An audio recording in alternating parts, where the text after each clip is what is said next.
Hi, my name is Robert Lunetta. Behind me is Boston Common, a beautiful place today, but on June 1st, 1660, it was the scene of a dark day in American history. It was the public execution of Mary Dyer, one of 4 Quakers executed for ignoring their banishments from the Puritan Commonwealth. The article I have chosen to talk to you about today is From Monster to Martyr, Re-Representing Mary Dyer, written by Myles.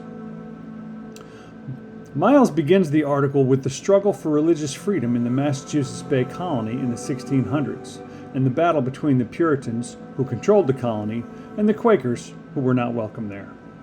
She chronicles the life of Mary Dyer, the once Puritan turned Quaker, and the trouble that she caused the Puritan leaders that extended over a 20-year period. According to Myles and Johann Windsor, Dyer had been banished twice, saved from the noose once, and finally hung for her persistent dissent with the leaders of the day, going all the way up to Governor John Winthrop. John Winthrop went to great lengths to discredit and silence Dyer and other Quakers who disrupted his ideal of a perfect social body. He chronicled outlandish stories of the personal lives and portrayed on their tragedies. Winthrop described the monstrous birth of Dyer's stillborn child as having horns and scales, according to Jonathan Beecher Field.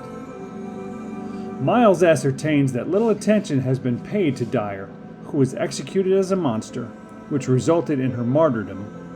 She became a champion of the Quaker cause and ultimately contributed to religious freedom in the New World. Myles and Stella Setka both agree that Dyer believed that women had transcended gender roles and were spiritually equal to men, which went against the patriarchal teachings of the Puritans. Myles goes on to suggest that one of the issues that Governor John Winthrop and the Puritan religious authorities had initially may have been alluding to the possibility that Dyer may have been involved in a same-sex relationship with Anne Hutchinson, another Quaker revolutionary. This would have clearly been an issue in the 1600s and would explain the intense hostility to which they tried to discredit, silence, and ultimately executed her.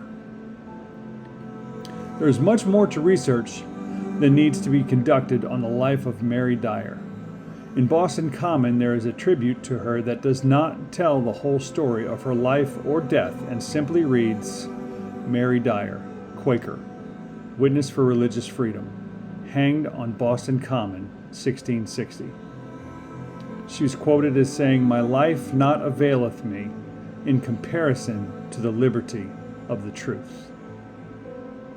Myles portrays Mary Dyer as a true champion for women's rights and religious freedoms, and she ascertains that much more research should be done on her life and impact on the historical narrative of the Antinomian controversy and religious dissent.